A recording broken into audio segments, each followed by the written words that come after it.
Hello students, welcome to Chancellor Tech. I am a system science teacher and we are going to study about the ninth part of your or the next part of your first biology chapter which name is fundamental unit of life. Student, आज हम लोग आपके इस fundamental unit of life यानी जो हमारा ये cell chapter चल रहा है इस सेल के हम लोग नाइन्थ पार्ट पे आ चुके हैं और इससे पहले हम लोग टोटल 8 पार्ट को हम लोग पढ़ चुके हैं और जो लास्ट पार्ट हमारा 8 पार्ट हुआ है इसमें आपको थोड़ा सा बता दें कि इस 8 पार्ट में हम लोग क्या क्या पढ़े थे जिससे इस 9 पार्ट के टॉपिक को समझने में आपको एक सहूलियत हो। ठीक है, तो 8 पार्ट में जो हमने पढ़ा था वो हमारा क्रोमोसोम था, यानी कि हम लोग क्रोमोसोम के स्ट्रक्चर के बारे में पढ़े थे, क्रोमोसोम के स्ट्रक्चर के बारे में पढ़े थे। उसके बाद हम लोग क्रोमोसोम में क्रोमैटिड्स के बारे में पढ़े थे कि क्रोमैटिड्स क्या होते हैं। फिर हम लोग क्रोमोसोम के फंक्शन के बारे में पढ़े थे कि हमारा फंक्शन ऑफ क्रोमोसोम क्या होता है। ठीक है, उसके बाद हमने बात किया था अपने साइटोप्लाज्म के बारे में कि साइटोप्लाज्म क्या होते हैं। फिर साइटोप्लाज्म हम लोग पढ़े थे, उसके बाद हम लोग साइटोसोल के बारे में पढ़े थे कि साइटोसोल क्या होता है।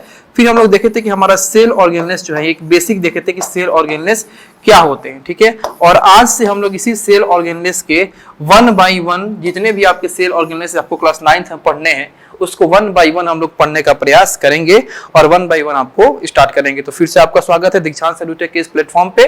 मैं आशीष सिंह आज आपको लेकर चल रहा हूं फंडामेंटल यूनिट ऑफ लाइफ यानी सेल चैप्टर के पार्ट 9 में। ठीक है, चलिए, तो हम लोग जैसे कि बताया कि इस पार्ट में हम लोग पढ़ने जा रहे हैं अपने सेल के अंदर के जो सेल ऑर्गेनेल्स होते हैं उस सेल ऑर्गेनेल्स में जितने भी आपके सेल ऑर्गेनेल्स पढ़ने हैं उनको हम लोग 1 बाय 1 पढ़ेंगे। सबसे पहला हम लोग का सेल ऑर्गेनेल्स आता है आपका एंडोप्लाज्मिक रेटिकुलम। एंडोप्लाज्मिक रेटिकुलम जिसको हम लोग ER भी बोलते हैं। ठीक है, तो एंडोप्लाज्मिक रेटिकुलम में सबसे पहले हम लोग उसके नेचर या उसके ऑकरेंस का बात करेंगे कि एंडोप्लाज्मिक रेटिकुलम का नेचर कैसा होता है या उसका ऑकरेंस कैसा होता है।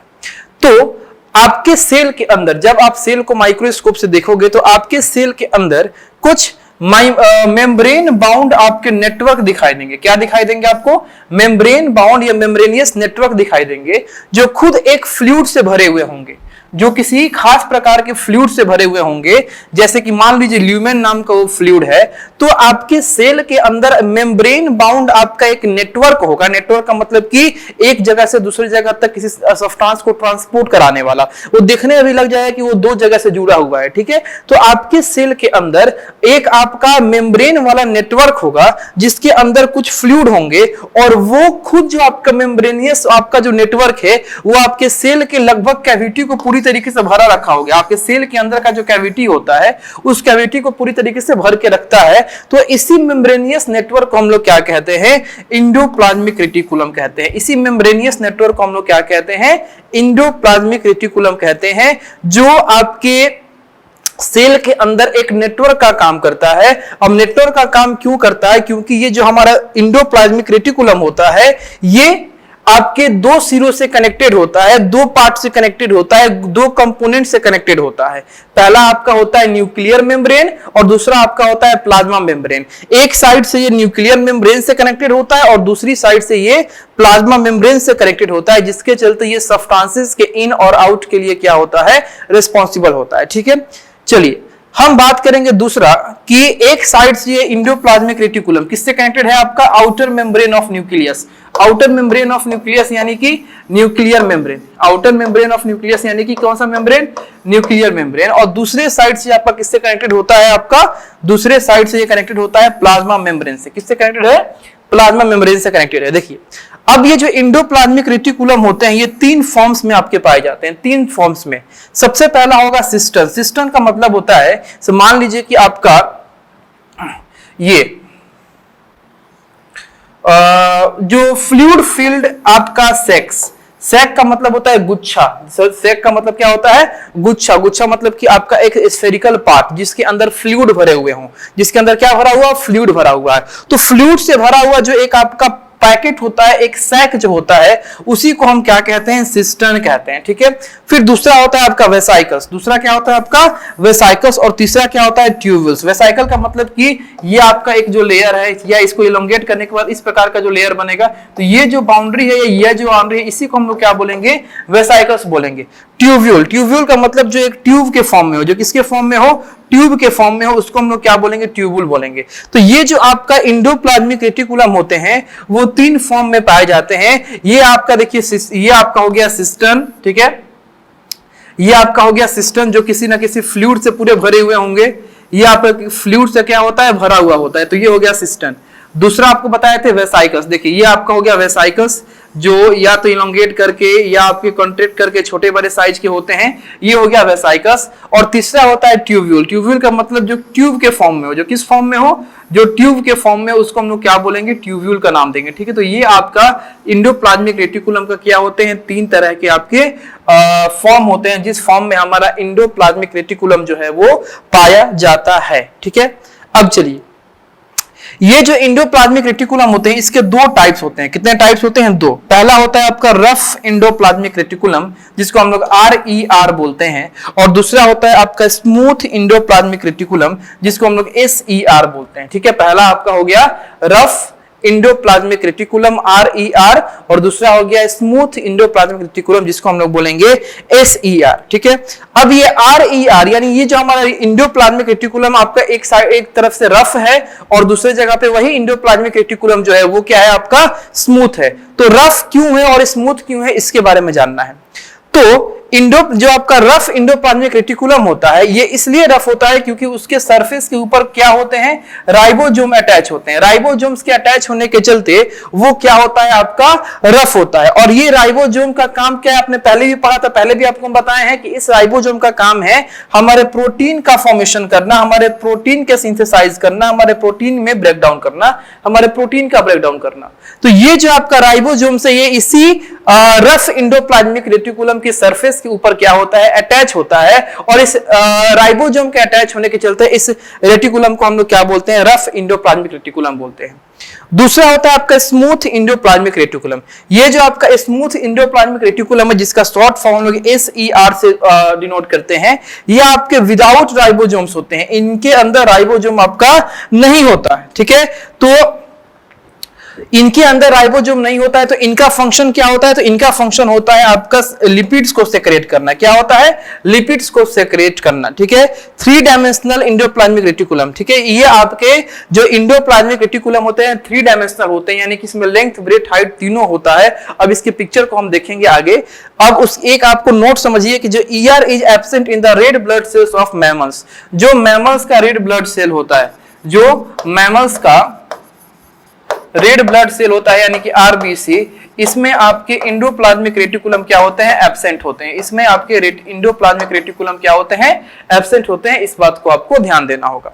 अब आइए थोड़ा सा हम लोग अपने इंडोप्लाज्मिक रेटिकुलम के पिक्चर के बारे में, जो हमारा 3 डायमेंशनल पिक्चर है, इसके बारे में देखते हैं। देखिए, सबसे पहले हम बात करेंगे कि ये आपका क्या है, ये आपका क्या है, यहां ध्यान दीजिए, ठीक है। ये है आपका न्यूक्लियस, ये रहा क्या, न्यूक्लियस। ये आपका क्या है, न्यूक्लियस है। और इस न्यूक्लियस का जो बाउंड्री है उसको हम लोग न्यूक्लियर इन्वेलप कहेंगे, ठीक है। अब ये जो आपका कंप्लीट सिस्टम है, यहां से लेके यहां तक, ये जो कंप्लीट सिस्टम है, ये आपका है इंडोप्लाज्मिक रेटिकुलम। यही आपका है इंडोप्लाज्मिक रेटिकुलम। अब इस इंडोप्लाज्मिक रेटिकुलम में 2 आपके इसके पार्ट होंगे। कौन कौन से, पहला पार्ट होगा रफ इंडोप्लाज्मिक रेटिकुलम और दूसरा पार्ट होगा आपका स्मूथ इंडोप्लाज्मिक रेटिकुलम। अब एक बात ध्यान दीजिए, ये जो आपको पिंक कलर में दिखाई दे रहा है, ये जो आपका कंपोनेंट पिंक कलर में दिखाई दे रहा है, ये टोटल कंपोनेंट जो आपका एक साइड से किससे कनेक्टेड है, न्यूक्लियस से कनेक्टेड है। तो ये जो कंपोनेंट है, जो राइट साइड वाला, जो एक साइड से आपका न्यूक्लियस से कनेक्टेड है, ये है आपका रफ इंडोप्लाज्मिक रेटिकुलम। ये क्या है, रफ इंडोप्लाज्मिक रेटिकुलम। अब ये रफ इंडोप्लाज्मिक रेटिकुलम क्यों है, कैसे है, इसके बारे में बताते हैं। ये आपका रफ इंडोप्लाज्मिक रेटिकुलम। अब ध्यान से अगर आप देखो तो इस पिंक वाले सब्सटेंस पे, इस पिंक वाले कंपोनेंट पे, ये आपके छोटे छोटे आपके समझिए तो लग रहा है कि कोई दाना जो है वो इस पे इंबेडेड है। इस पे आपकी कुछ पार्टिकल्स जो है इसमें आपकी क्या है, इंबेडेड है। यही इंबेडेड पार्टिकल्स आपका है राइबोसोम्स। यही इंबेडेड पार्टिकल क्या है, राइबोसोम्स। यही राइबोसोम्स इस इंडोप्लाज्मिक रेटिकुलम के सरफेस पे आपका पाया जाता है। तो due to the attachment of ribosome, ये जो आपका पार्ट है, ये पार्ट क्या कहलाएगा, रफ इंडोप्लाज्मिक रेटिकुलम कहलाएगा। अब ये दूसरा जो पार्ट है, ये वाला पार्ट, ये आपका है स्मूथ इंडोप्लाज्मिक रेटिकुलम। ये आपका कौन सा पार्ट है, स्मूथ इंडोप्लाज्मिक रेटिकुलम। ये स्मूथ इंडोप्लाज्मिक रेटिकुलम इसलिए है क्योंकि आप ध्यान से देखो तो इसके बॉडी पे कोई भी आपका पार्टिकल्स इंबेडेड नहीं है, इसके बॉडी पे इसका बॉडी पूरी तरीके से स्मूथ है। तो ये जो स्मूथ इंडोप्लाज्मिक रेटिकुलम है ये हमारे इस इंडोप्लाज्मिक रेटिकुलम के लेफ्ट साइड से होगा और ये आपका जिससे कनेक्टेड होगा वो होगा सेल मेम्ब्रेन या प्लाज्मा मेम्ब्रेन। ये समझिए कि ये जो बाउंड्री आपको हम दे रहे हैं, ये जो आपको हम बाउंड्री दे रहे हैं, ये बाउंड्री है सेल मेम्ब्रेन या प्लाज्मा मेम्ब्रेन। ये बाउंड्री किसका है? आपका प्लाज्मा मेम्ब्रेन का। ये है प्लाज्मा मेम्ब्रेन का। तो आप देख सकते हो कि जो कंप्लीट आपका ये सिस्टम है, ये जो कंप्लीट आपका सिस्टम है इंडोप्लाज्मिक रेटिकुलम, वो एक साइड से कनेक्टेड है न्यूक्लियस से और दूसरे साइड से कनेक्टेड है आपके ये सेल मेम्ब्रेन या प्लाज्मा मेम्ब्रेन से। तो इसलिए ये क्या करता है, सब्सटेंसेस को एक जगह से दूसरे जगह तक या दूसरे से पहले जगह तक ये क्या करता है, ट्रांसफर करता है। ठीक है, अब आपको दिख रहा होगा कि ये जो आपका रफ इंडोप्लाज्मिक रेटिकुलम है, ये जो आपका रफ इंडोप्लाज्मिक रेटिकुलम है या ये जो आपका स्मूथ इंडोप्लाज्मिक रेटिकुलम है, ये किस चीज से आपका बना हुआ है? तो ये जो आपके रफ इंडोप्लाज्मिक रेटिकुलम होते हैं ये आपके सिस्टन से बने होते हैं। ये किससे बने होते हैं? सिस्टन से। और इसी सिस्टन के अंदर क्या होता है? आपका राइबोसोम होता है। और जो स्मूथ इंडोप्लाज्मिक रेटिकुलम होते हैं इसमें ज्यादा कंपोनेंट किसका होता है? ट्यूब्यूल का और वेसाइकल्स का। देखिए ये क्या है? आपका ट्यूब्यूल है। ये सब आपको क्या दिखाई दे रहा है? ट्यूब्यूल दिखाई दे रहा है। और इसके ऊपर ये आपको क्या दिखाई दे रहा है? वेसाइकल्स दिखाई दे रही है। क्या है? आपके वेसाइकल्स दिखाई दे रहे हैं। तो यहाँ पे जो आपका रफ इंडोप्लाज्मिक रेटिकुलम होता है, RER होता है, उसमें ज्यादा कंपोनेंट किसका होता है? उसमें ज्यादा कंपोनेंट होता है सिस्टन का। किसका होता है? सिस्टन का।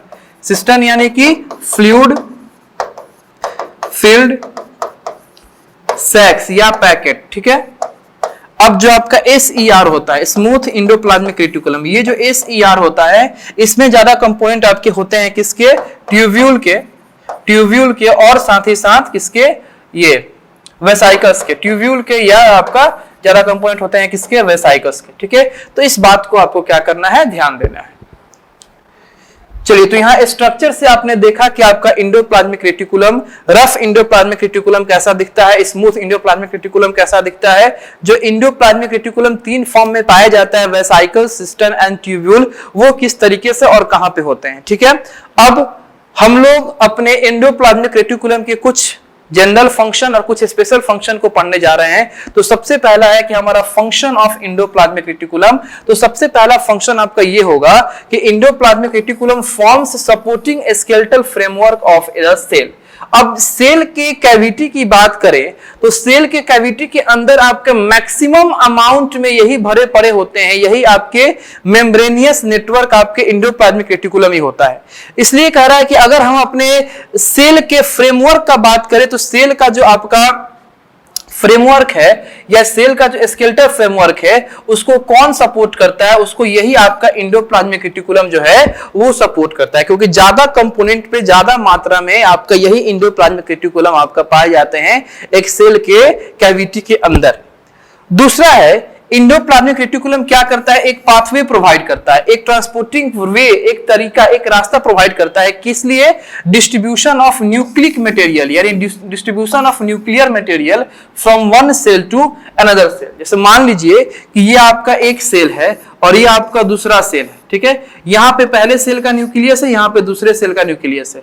अब यहाँ पे आपका ये कंपोनेंट लगा है, मान लीजिए कि ये कंपोनेंट जो है ये आपका इंडोप्लाज्मिक रेटिकुलम है पहले सेल का। ठीक है, और ये आपके दूसरे सेल का क्या है? इंडोप्लाज्मिक रेटिकुलम है। ये दूसरे सेल का इंडोप्लाज्मिक रेटिकुलम है। तो यहां से ये आपका मान लीजिए N1 न्यूक्लियस है और ये आपका N2 न्यूक्लियस है, ये आपका C1 सेल है और ये आपका C2 सेल है। तो ये जो आपका N1 न्यूक्लियस से जो कुछ सब्सटेंस होगा वो इस इंडोप्लाज्मिक रेटिकुलम के सहारे निकलेगा और क्योंकि ये नेटवर्क आपका मेम्ब्रेनियस नेटवर्क है तो इस इंडोप्लाज्मिक रेटिकुलम इस न्यूक्लियस से निकलेगा और पहले सेल के मेम्ब्रेन तक जाएगा, फिर पहले सेल के मेम्ब्रेन से वो दूसरे सेल के मेम्ब्रेन में इंजेक्ट हो जाएगा और जैसे दूसरे सेल के मेम्ब्रेन में जाएगा तो फिर दूसरे सेल का इंडोप्लाज्मिक रेटिकुलम उसको क्या करेगा? गेन करेगा, फिर उसको लेके कहां जाएगा? न्यूक्लियस में जाएगा। तो जो आपके एक सेल का जो न्यूक्लियर सब्सटेंस है वो उस सेल से निकल के अगर दूसरे सेल में जाता है तो ये किसके चलते जाता है? हमारे इंडोप्लाज्मिक रेटिकुलम के चलते जाता है, क्योंकि ये इंडोप्लाज्मिक रेटिकुलम क्या किए हैं? हमारा एक पाथवे क्रिएट किया है, हमारा एक पैसेज क्रिएट किया है between a cell to the another cell. ठीक है, चलिए नेक्स्ट आपका फंक्शन ये जानना है कि कुछ ऐसे एंजाइम है, ठीक है, certain enzyme present in smooth endoplasmic reticulum synthesise fats, steroids and cholesterol. कुछ एंजाइम्स जो कि आपके स्मूथ एंडोप्लाज्मिक रेटिकुलम में प्रेजेंट होते हैं। कहां प्रेजेंट होते हैं? स्मूथ एंडोप्लाज्मिक रेटिकुलम में। तो कुछ ऐसे एंजाइम है जो स्मूथ एंडोप्लाज्मिक रेटिकुलम में प्रेजेंट होते हैं, वो किसको सिंथेसाइज करते हैं, किसका फॉर्मेशन करते हैं? फैट्स का, स्टेरॉइड्स का या कोलेस्ट्रॉल का। फैट्स का, स्टेरॉइड्स का और कोलेस्ट्रॉल का। देखिए अभी आपने थोड़ी देर पहले ये समझा था कि जो हमारा RER होता है, इस RER में क्या होते हैं? राइबोसोम होते हैं, ठीक है। अब ये राइबोसोम क्या करते हैं? प्रोटीन का सिंथेसाइज करते हैं। ये किसका करते हैं? प्रोटीन का सिंथेसाइज करते हैं। तो कहने का मतलब है कि इनडायरेक्ट रूप से हमारा RER क्या कर रहा है? प्रोटीन का सिंथेसाइज कर रहा है, या ये प्रोटीन का सिंथेसाइज के लिए जो साइट है, जो प्लेस है, वो कौन है? हमारा RER है। अभी आपने ये देखा कि SER में भी क्या होते हैं? कुछ आपके एंजाइम्स होते हैं, और ये एंजाइम्स क्या करते हैं? हमारे फैट्स को सिंथेसाइज करते हैं, या कोलेस्ट्रॉल को सिंथेसाइज करते हैं, या आपके ये कहा गया आपका स्टेरॉइड्स को सिंथेसाइज करते हैं, ठीक है। ये किसको करते हैं? स्टेरॉइड्स को सिंथेसाइज करते हैं। तो अगर हम लोग एक कंक्लूजन के फॉर्म में देखें तो प्रोटीन का सिंथेसाइज जो कि आपका RER में हो रहा है, और वहीं फैट का सिंथेसाइज जो है वो आपका SER में हो रहा है। इस बात को क्या करेंगे? आप ध्यान में रखेंगे, ठीक है। चलिए नेक्स्ट फंक्शन की हम बात करते हैं कि rough endoplasmic reticulum is concerned with the transport of proteins which are synthesised by the ribosomes on their surface. यानी कि अगर हम बात करें कि हमारे सेल में प्रोटीन का ट्रांसपोर्ट कहां से होता है, तो जाहिर सी बात है कि हमारे सेल में प्रोटीन का ट्रांसपोर्ट वहीं से ना होगा जहां से प्रोटीन का फॉर्मेशन हो रहा हो। तो प्रोटीन का फॉर्मेशन या प्रोटीन का सिंथेसाइज जो है ये हमारे राइबोसोम से हो रहा है, और राइबोसोम खुद कहां पे अटैच होता है? किस सरफेस पे आपका अटैच होता है? रफ एंडोप्लाज्मिक रेटिकुलम के सरफेस से अटैच होता है। तो इसलिए कहा जाता है कि हमारे सेल के अंदर जो प्रोटीन का ट्रांसपोर्ट होता है वो हमारे रफ एंडोप्लाज्मिक रेटिकुलम से होता है, और फैट का फॉर्मेशन जो होता है वो हमारे स्मूथ एंडोप्लाज्मिक रेटिकुलम से होता है। इस बात को, इस फंक्शन को आपको ध्यान रखेंगे। अब देखिए नेक्स्ट हमको जानना है कुछ स्पेशल फंक्शन के बारे में। कुछ हमको स्पेशल फंक्शन के बारे में जानने हैं, किसके? आपके एंडोप्लाज्मिक रेटिकुलम के कुछ स्पेशल फंक्शन के बारे में जानने हैं। सबसे पहले ध्यान देते हैं कि smooth endoplasmic reticulum of liver of vertebrates help in detoxification, it metabolise various toxic or poisonous substances such as drugs, aspirin, insecticides, petroleum products and pollutants। जो हमारे वर्टिब्रेट्स के लीवर का जो स्मूथ एंडोप्लाज्मिक रेटिकुलम होता है वो detoxification में help करता है। डिटॉक्सिफिकेशन का मतलब होता है कि जो भी आपके टॉक्सिक सब्सटेंसेस होते हैं उसको सेल से बाहर निकालना। उसमें क्या करता है? ये हमारा स्मूथ एंडोप्लाज्मिक रेटिकुलम जो है वो हेल्प करता है। अब किस तरह के टॉक्सिक सब्सटेंसेस को ये सेल से बाहर निकालता है? तो जैसे कि मान लीजिए कि आपका क्या है? पॉइजनस सब्सटेंस कोई है, सच एज आपका ड्रग्स है, एस्पिरिन है, इंसेक्टिसाइड्स है, पेट्रोलियम है, या पॉल्यूटेंट्स है। इन सब तरह के पॉइजनस सब्सटेंसेस को या टॉक्सिक सब्सटेंसेस को ये हमारे सेल से क्या करता है? बाहर निकालता है। दूसरा स्पेशल फंक्शन की हम बात करें तो smooth endoplasmic reticulum plays an important role in the biosynthesis या formation of glycolipids, phospholipids and cholesterol.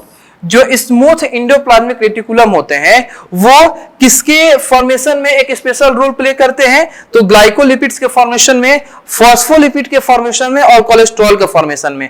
इस फॉस्फोलिपिड का बात आप जानते होंगे। फॉस्फोलिपिड का मतलब होता है कि फॉस्फोरस और लिपिड से मिलकर बना हुआ हमारा एक लेयर, जिससे हमारा सेल मेम्ब्रेन बना होता है, जिससे हमारा प्लाज्मा मेम्ब्रेन बना होता है, जो कि आपके 2 लेयर ऑफ फॉस्फोलिपिड से बने होते हैं। आप लोग को याद होगा, ठीक है, आप लोग को हम पढ़ाए थे, जिसमें आपका 2 लेयर, एक होता है इंट्रिंसिक प्रोटीन का और दूसरा होता है एक्सट्रिंसिक प्रोटीन का, ठीक है। तो ये आपके फॉस्फोलिपिड जो होते हैं, इस फॉस्फोलिपिड का जो फॉर्मेशन कौन करता है? तो यही आपका स्मूथ एंडोप्लाज्मिक रेटिकुलम जो है ये इस फॉस्फोलिपिड के फॉर्मेशन में, हमारे ग्लाइकोलिपिड के फॉर्मेशन में, हमारे कोलेस्ट्रॉल के फॉर्मेशन में एक इंपॉर्टेंट रोल को प्ले करता है, ठीक है। चलिए नेक्स्ट हम बात करते हैं कि हार्मोन्स आर आइदर स्टेरॉइड्स और प्रोटीन्स, ठीक है। Smooth endoplasmic reticulum synthesise steroid hormones such as estrogen, testosterone and cortisol. Hormones जो होते हैं वो या तो स्टेरॉइड्स होते हैं या तो प्रोटीन होते हैं। तो जो हमारा स्मूथ इंडोप्लाज्मिक रेटिकुलम होता है वो हमारे हार्मोन्स का जो पहला आपका स्टेरॉइड्स है, ये इसका क्या करता है, फॉर्मेशन करता है, इसका क्या करता है, आपका सिंथेसाइज करता है। अब स्टेरॉइड हार्मोन जैसे कि आपका एस्ट्रोजन, ठीक है, आपको रिप्रोडक्शन में पढ़े होंगे 8th क्लास में एस्ट्रोजन के बारे में, तो estrogen and testosterone and cortisol, इस ये जो आपके क्या है स्टेरॉइड हार्मोन है, इनका जो सिंथेसाइज है ये हमारा स्मूथ इंडोप्लाज्मिक रेटिकुलम ही करता है। Next, enzymes are proteins, digestive enzymes of lysosomes are produced by rough endoplasmic reticulum, ठीक है। अब देखिए एंजाइम्स जो है वो प्रोटीन होते हैं। अब इसमें जो डाइजेस्टिव एंजाइम होता है, जो हमारे सेलुलर सब्सटेंस को डाइजेस्ट करने का काम करता है, या जो हमारे इंडोसाइटोसिस से जो सब्सटेंस हमारे सेल के अंदर आ गए हैं उनको डाइजेस्ट करने का काम करता है। तो जो आपके डाइजेस्टिव एंजाइम होते हैं किसके, लाइसोसोम्स के, ये किसके द्वारा प्रोड्यूस किए जाते हैं, इसी रफ इंडोप्लाज्मिक रेटिकुलम के द्वारा प्रोड्यूस किए जाते हैं। जो हमारे लाइसोसोम्स के डाइजेस्टिव एंजाइम होते हैं, जो हमारे चीजों को डाइजेस्ट करने के लिए, हमारे सब्सटेंसेस को डाइजेस्ट करने के लिए रिस्पॉन्सिबल होते हैं, वो डाइजेस्टिव जो एंजाइम्स जो है वो किसके द्वारा प्रोड्यूस किए जाते हैं, तो इस रफ इंडोप्लाज्मिक रेटिकुलम के द्वारा प्रोड्यूस किए जाते हैं। नेक्स्ट हम बात करेंगे, the plasma membrane and other cellular membranes are also formed by endoplasmic reticulum. The lipid molecules of cell membrane are formed by and inserted into the smooth endoplasmic reticulum by smooth ER itself। देखिए अभी आपको हम एक function बताएं, यहां ध्यान दीजिए, ठीक है। यहां पे अगर आप दूसरे फंक्शन पे ध्यान देते हो तो यहां पे आपका स्मूथ इंडोप्लाज्मिक रेटिकुलम के बारे में ये बताया गया है कि स्मूथ इंडोप्लाज्मिक रेटिकुलम जो है वो एक इंपॉर्टेंट रोल को प्ले कर रहा है। किसके लिए इंपॉर्टेंट रोल को प्ले कर रहा है, हमारे फॉस्फोलिपिड्स या ग्लाइकोलिपिड जैसे उसको फॉर्मेशन के लिए।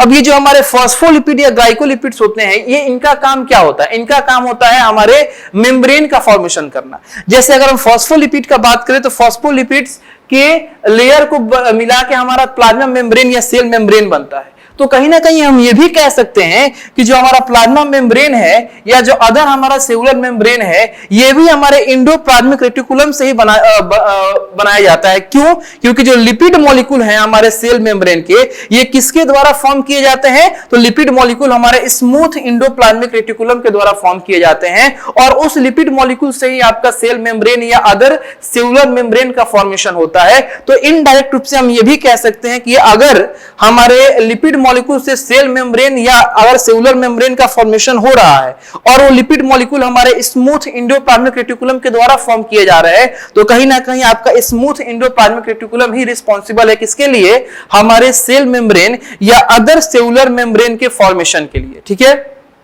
चलिए। The protein molecules of cell membrane are mostly synthesized and inserted into membrane at the level of rough endoplasmic reticulum। अब सेल मेम्ब्रेन का तो फॉर्मेशन आपका ACR कर दिया, लेकिन जो प्रोटीन मॉलिक्यूल होते हैं हमारे सेल मेम्ब्रेन के, ये आपका किसके द्वारा, तो रफ इंडोप्लाज्मिक रेटिकुलम के द्वारा आपके सिंथेसाइज किए जाते हैं। ठीक है, in the process of glycolization short chain of sugar called oligosaccharides are added to molecules of protein and lipids at the level of Golgi apparatus। जो हमारा ग्लाइकोलाइजेशन का प्रोसेस होता है, जिसमें हमारा ग्लूकोज जो है वो आपका क्या होता है, ऑक्सीडाइज होता है। ठीक है, आप लोग पढ़ेंगे डाइजेशन में। ठीक है, और डाइजेशन में पढ़ सकते हैं या रेस्पिरेशन में भी पढ़ सकते हैं। तो जो हमारा ग्लाइकोलाइजेशन का प्रोसेस होता है उसमें जो हमारे शुगर के शॉर्ट चेन होते हैं, जिनको हम लोग क्या बोलते हैं, ओलिगोसैकेराइड्स बोलते हैं, ये आपके प्रोटीन के मॉलिक्यूल में ऐड किए जाते हैं या लिपिड के मॉलिक्यूल में ऐड किए जाते हैं। किसके लेवल पे, गोल्गी और एपैरेटस के लेवल पे। ठीक है, चलिए। For example, the formation of plasma membrane called membrane biogenesis involves the following organelles और forming the so called endo membrane system. जैसे कि मान लीजिए कि जो अभी आपको बताया कि जो प्लाज्मा मेम्ब्रेन का फॉर्मेशन हो रहा है, किसका फॉर्मेशन हो रहा है, प्लाज्मा मेम्ब्रेन का। किसके हेल्प से, स्मूथ इंडोप्लाज्मिक रेटिकुलम के हेल्प से। क्यों? क्योंकि स्मूथ इंडोप्लाज्मिक रेटिकुलम किसका फॉर्मेशन करते हैं, फॉस्फोलिपिड का फॉर्मेशन करते हैं, और उस फॉस्फोलिपिड से हमारा प्लाज्मा मेम्ब्रेन बनता है। तो जो आपका प्लाज्मा मेम्ब्रेन का फॉर्मेशन होता है हमारे इंडोप्लाज्मिक रेटिकुलम यानी कि SER से, इसी प्रोसेस को हम लोग क्या कहते हैं, मेम्ब्रेन बायोगनेसिस कहते हैं, मेम्ब्रेन बायोगनेसिस। ठीक है, अब ये कौन कौन सा ऑर्गेनेल्स आपके रिस्पॉन्सिबल होते हैं या इन्वॉल्व होते हैं इस प्रोसेस को करने में, तो उसमें सबसे पहले आपका रफ इंडोप्लाज्मिक रेटिकुलम होगा। रफ इंडोप्लाज्मिक से आपका सेकंड होगा स्मूथ इंडोप्लाज्मिक रेटिकुलम, तीसरा होगा गोल्गी apparatus, चौथा होगा सेक्रेशन ऑफ वेसाइकल्स, और पांचवा आपका आएगा प्लाज्मा मेम्ब्रेन। ठीक है, तो ये आपकी इस चेन को आप लोग याद रखेंगे, इस प्रोसेस को आप लोग याद रखेंगे कि हमारे प्लाज्मा मेम्ब्रेन के फॉर्मेशन में कौन कौन से ऑर्गेनेल्स आपके इन्वॉल्व हुए थे और जो हमारा सीरियल क्या था, हमारा चेन क्या था। ठीक है, चलिए लास्ट जो आपका स्पेशल फंक्शन है हमारे एंडोप्लाज्मिक रेटिकुलम का, वो ये है कि proteins which are synthesised by the cell and are released into outer medium of the cell are called secretory proteins। वैसे प्रोटीन्स जो हमारे सेल के द्वारा बनाए जाते हैं, हमारे सेल के द्वारा फॉर्म किए जाते हैं और हमारे सेल के आउटर मीडियम में उसको निकाला जाता है फॉर वेरियस पर्पस, इस तरह के प्रोटीन को हम लोग क्या कहते हैं, सेक्रेटरी प्रोटीन्स का नाम से जानते हैं। For example secretory proteins include mucus, digestive enzyme and hormones. This proteins are synthesised by rough endoplasmic reticulum. जैसे मान लीजिए कि हम बात करते हैं म्यूकस का, जो हमारे स्टमक के हमारे स्टमक का जो वॉल होता है, उस वॉल में कुछ ग्लैंड होते हैं, उस ग्लैंड के द्वारा ये आपका सेक्रेट किया जाता है। तो अगर हम बात करते हैं म्यूकस का या डाइजेस्टिव एंजाइम का या हार्मोन्स का, तो ये सभी आपका किसके द्वारा सिंथेसिस किए जाते हैं, हमारे सेल के रफ एंडोप्लाज्मिक रेटिकुलम के द्वारा सिंथेसिस किए जाते हैं। लेकिन सिंथेसिस करके यानी फॉर्मेशन करके ये हमारे सेल में स्टोर नहीं किए जाते हैं, ये आपका फॉर्मेशन करके हमारे सेल से बाहर निकाले जाते हैं। तो जो प्रोटीन, जो एंजाइम, जो हार्मोन हमारे सेल के द्वारा फॉर्म किया जाए और फिर आपके डिफरेंट पर्पस के लिए हमारे सेल से उसको बाहर निकाल दिया जाए, उस तरह के प्रोटीन को हम लोग सेक्रेटरी प्रोटीन के नाम से जानते हैं। और ये सेक्रेटरी प्रोटीन का जो बेस्ट एग्जांपल होगा वो म्यूकस होगा, डाइजेस्टिव एंजाइम होंगे या आपके हार्मोन्स होंगे। ठीक है, तो यहां पे आपका आके जो एंडोप्लाज्मिक रेटिकुलम था, उसका स्ट्रक्चर, उसका उसके कितने फॉर्म में पाए जाते हैं, उसका फंक्शन, उसके टाइप्स, सबको हम लोग ने क्या किया, सब कुछ हम लोग क्लियर किए। ठीक है, बहुत अच्छे तरीके से क्लियर किए। अब यहां पे आपको फिर से उन सब का एक रिवीजन कि हमारे रफ एंडोप्लाज्मिक रेटिकुलम यानी RER और स्मूथ एंडोप्लाज्मिक रेटिकुलम यानी कि SER, इन दोनों में क्या डिफरेंस होता है, एक शॉर्ट तरीके से, एक क्विक तरीके से इसको हम लोग समझने का प्रयास करेंगे। तो सबसे पहला पॉइंट है कि हमारा RER जो है वो हमारे किसको कंटेन करके रखता है, आपके सैक, फ्लैटेंड सैक यानी सिस्टन को कंटेन करके रखता है। और जो हमारे स्मूथ एंडोप्लाज्मिक रेटिकुलम होते हैं वो वेसाइकल्स और ट्यूब्यूल्स को कंटेन करके रखते हैं। ये इसलिए सिस्टन को कंटेन करके रखता है कि उसी सिस्टम में हमारे राइबोसोम्स क्या होते हैं, प्रेजेंट होते हैं। तो दूसरा आपका वही है कि ribosomes are attached to the outer surface of its membrane. Ribosomes हमारे रफ एंडोप्लाज्मिक रेटिकुलम के आउटर सरफेस से कौन अटैच रहता है, तो रफ एंडोप्लाज्मिक रेटिकुलम के आउटर सरफेस से राइबोसोम जो है वो आपके अटैच रहते हैं। दूसरा, जो स्मूथ एंडोप्लाज्मिक रेटिकुलम होता है इसमें हमारा राइबोसोम्स कंटेन नहीं होता है। तीसरा, it is specialised to synthesise of protein. जो हमारा एंडोप्लाज्मिक रेटिकुलम यानी RER है, due to the presence of ribosomes, ये स्पेशल किसके लिए जाना जाता है, प्रोटीन के सिंथेसाइज के लिए जाना जाता है। और ये स्पेशल किसके लिए जाने जाते हैं, तो लिपिड्स या स्टेरॉइड के सिंथेसाइज के लिए जाने जाते हैं। Last, it is abundant in exocrine pancreatic cells and antibodies secreting plasma membrane. ये सबसे ज्यादा मात्रा में कहां पाया जाता है, तो एक्सोक्राइन पैंक्रियाटिक सेल और एंटीबॉडीज किसके द्वारा सेक्रेट किया गया, प्लाज्मा सेल्स के द्वारा जो आपका एंटीबॉडी सेक्रेट किया जाता है, उसमें आपका ये रफ ER ज्यादा पाया जाता है। ठीक है, it is abundant in liver and the testicular cells. ये SER का बात करें तो SER ज्यादा कहां पाया जाता है, तो SER जो है वो हमारे लीवर में और हमारा जो टेस्टिकुलर सेल्स है, जैसे कि मान लीजिए आपका एलाइडिंग सेल्स जो हैं उनमें आपका ज्यादा पाया जाता है। एंड सिंथेसाइजिंग स्टेरॉइड हार्मोन्स, और ये हमारे स्टेरॉइड हार्मोन्स को क्या करते हैं, फॉर्म करते हैं, सिंथेसाइज करते हैं। ठीक है, तो ये हमारा एक डिफरेंस था, किसके किसके बीच में डिफरेंस था, RER और SER के बीच में हमारा ये एक डिफरेंस था जिसको हम लोग को जानना जरूरी था। चलिए नेक्स्ट हम बात करेंगे दूसरे सेल ऑर्गेनेल्स के बारे में, जो कि हमारे RER के सरफेस पे मौजूद रहते हैं, जिनका काम है प्रोटीन का सिंथेसाइज करना, प्रोटीन का ब्रेकडाउन करना, प्रोटीन का फॉर्मेशन करना, जिनका नाम है राइबोसोम्स। ठीक है, तो जो भी इसमें पढ़ा होगा वो लगभग आपको हम बता दिए होंगे। देख लेते हैं पॉइंट बाय पॉइंट इसमें क्या आपका लिखा है। तो ribosomes are dense spherical and granular particles which occurs freely in cytosol और remain attached to the endoplasmic reticulum. अगर हम इसके स्ट्रक्चर का बात करें तो जो हमारा राइबोसोम्स है वो आपका डेंस घना है, स्फेरिकल है, बहुत ही बारीक है, पार्टिकल्स के फॉर्म में है, जो फ्रीली कहां पे आपका होता है, ये फ्रीली आपके साइटोसोल में होते हैं, या ये हमारे साइटोसोल में जो RER होता है, इस RER के सरफेस से क्या होते हैं, अटैच होते हैं। ठीक है, next, chemically the major constituents of ribosomes are the ribonucleic acid, ठीक है, एंड प्रोटीन। अगर इसकी हम इंटरनल कंपोजिशन या केमिकल कंपोजिशन का बात करें तो हमारा जो राइबोसोम होता है वो सबसे ज्यादा किस चीज से मिलकर बना होता है, तो जो आपके राइबोसोम के कॉन्स्टिट्यूएंट्स होते हैं वो आपका RNA यानी कि राइबोन्यूक्लिक एसिड और प्रोटीन होता है। राइबोसोम्स यानी कि RNA राइबोन्यूक्लिक एसिड और प्रोटीन से मिलकर हमारा ये राइबोसोम जो है वो बना होता है। इसीलिए वो जब सिंथेसाइज भी करता है, ब्रेकडाउन भी करता है, तो किसका करता है, प्रोटीन का करता है। Next, lipids are not present in ribosomes. जो हमारा राइबोसोम्स है उसमें लिपिड्स प्रेजेंट नहीं होते हैं। लिपिड्स कहां होते हैं, SER में। SER लिपिड का फॉर्मेशन करता है, ना कि आपका राइबोसोम यानी कि RER करता है। नेक्स्ट है, ribosomes are not bounded by a membrane. Ribosomes किसी प्रकार का किसी मेम्ब्रेन से बाउंड नहीं होता है।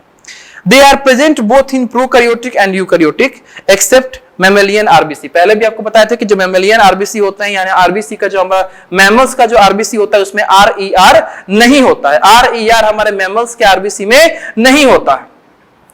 तो जब RER हमारे मैमल्स के RBC में नहीं होगा तो RER में अटैच जो हमारे राइबोसोम होंगे वो भी हमारे मैमल्स के RBC में नहीं होंगे। तो यही बात बताया गया यहाँ पे आपको कि जो हमारा राइबोसोम होता है ये प्रोकैरियोटिक और यूकैरियोटिक दोनों सेल में तो होंगे, लेकिन कहां नहीं होंगे, तो जो हमारा मैमल्स का जो RBC होता है उस RBC में नहीं होंगे। ठीक है, नेक्स्ट, राइबोसोम के एक फंक्शन के बारे में बात बताएं तो ये आपको पहले ही बता दिया गया है कि ribosomes play an important part in the synthesis of protein.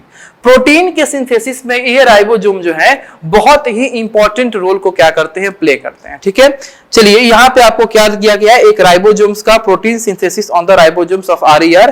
हमारे RER के द्वारा जो हमारे RER पे जो हमारे राइबोसोम्स होते हैं, इस राइबोसोम्स के द्वारा जो हमारा प्रोटीन का सिंथेसिस होता है उसका एक डायग्राम दिखाया गया है, जहां पे ये आपका स्ट्रक्चर है राइबोसोम का। ठीक है, ये आपका RNA हो गया, ये आपके लार्ज सब यूनिट हो गए, ये आपका स्मॉल सब यूनिट हो गया, और ये हमारा इंडोप्लाज्मिक मेम्ब्रेन है। ठीक है, ये हमारा इंडोप्लाज्मिक मेम्ब्रेन है जिसके ऊपर हमारा ये हमारा राइबोसोम जो है वो क्या है, अटैच है। ठीक है, तो यहाँ पे बाबू ये जो हमारा क्लास था, इस क्लास में यानी कि जो हमारा 9th पार्ट था, इसमें हम लोग बहुत अच्छे तरीके से अपने RER rough endoplasmic reticulum, smooth endoplasmic reticulum और हमारा RER का कंपोनेंट जो कि आपका है राइबोसोम, इसके बारे में हम लोग पढ़ने का प्रयास किए। अब हम लोग अपने नेक्स्ट क्लास में हम लोग अपने अगले वाले सेल ऑर्गेनलेस यानी गोल्गी एपैरेटस या उसके आगे हमको जो भी पढ़ना है उसके बारे में पढ़ेंगे। तो अब मिलते हैं आपको हम अगले सेल ऑर्गेनलेस के साथ पार्ट 10 में। तब तक के लिए थैंक यू सो मच और मन लगा के पढ़ाई करो।